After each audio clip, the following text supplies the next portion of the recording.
Bienvenue, aujourd'hui on va explorer ensemble une histoire vraiment poignante tirée du Coran, la parabole de ce qu'on appelle les gens du jardin.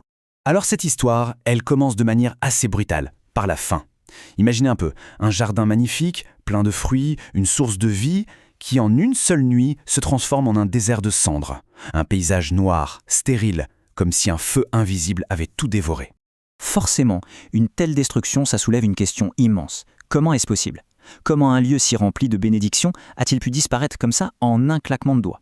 Pour comprendre, il faut revenir en arrière. Et donc, pour trouver la réponse, on doit d'abord se pencher sur les fondations de ce jardin. Tout a commencé avec un homme, un père, juste, qui avait compris un secret fondamental sur la vraie richesse. En fait, toute la vision de ce père reposait sur un seul concept, celui d'Amana. Pour lui, ce jardin ne lui appartenait pas vraiment. C'était un dépôt, un bien précieux que Dieu lui avait confié, et son rôle était d'en être le gardien, pas le propriétaire absolu. Et attention, ce n'était pas juste une belle idée en l'air. Il mettait cette croyance en pratique. Regardez bien, à chaque récolte, il donnait les 3/4. Oui, 75% de tout ce que le jardin produisait aux pauvres et aux nécessiteux. Il ne gardait qu'un petit quart pour lui et sa famille. Et c'est là qu'on voit le fossé se creuser. D'un côté, le père, pour qui la source de la bénédiction, la baraka, c'était justement de donner. De l'autre, ses fils qui, en secret, pensaient tout le contraire. Pour eux, chaque fruit donné était de l'argent jeté par les fenêtres. Et bien sûr, ce qui devait arriver arriva. Après la mort de ce père si généreux, la cupidité qui était cachée n'a pas mis longtemps à refaire surface. Elle s'est même transformée en un véritable complot. Dès la première récolte sans leur père, le masque est tombé. C'est le frère aîné qui a mis les pieds dans le plat en disant tout haut ce que les autres pensaient tout bas. C'est le début de leur plan pour tout garder, absolument tout. Leur plan était simple mais terrible. D'abord, se lever bien avant l'aube, pour que personne ne les voie. Ensuite, tout récolter très vite, en secret. Troisièmement, interdire l'accès au jardin à tous les pauvres qui avaient l'habitude de venir. Et pour finir, ils ont prêté serment entre eux. L'affaire était scellée. Mais voilà, dans leur plan si parfait, dans leur arrogance, ils ont oublié une chose. Une toute petite chose, mais qui change tout. Ils ont oublié de dire « Inch'Allah », si Dieu le veut. Ils étaient tellement sûrs de leur coup qu'ils ont complètement mis de côté la volonté divine.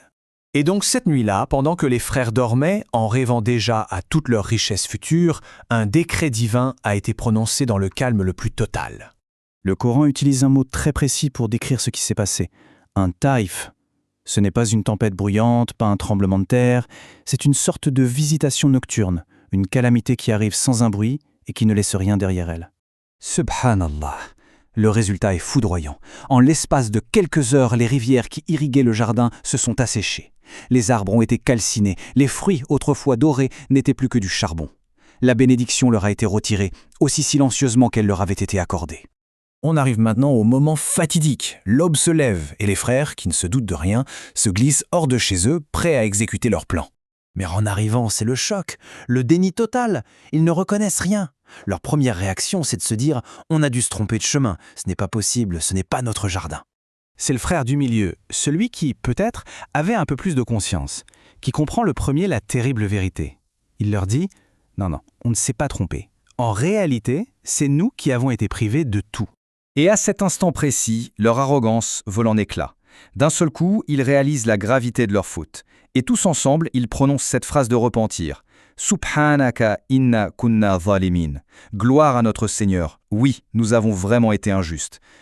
Et c'est là que cette histoire ancienne devient intemporelle. Elle ne parle pas que d'un jardin. Elle nous parle de toutes les bénédictions qu'on peut avoir dans nos vies. Un travail, une bonne santé, une famille. Chacun de ces dons est en fait une épreuve. Au final, l'histoire nous laisse face à une question fondamentale qui nous concerne tous. Face aux bénédictions que l'on reçoit, quel chemin choisit-on ? Celui du père, qui a compris que le partage protège et fait grandir la richesse, ou celui des fils qui, en voulant tout garder, ont finalement tout perdu ? C'est une belle méditation sur la gratitude et la charité.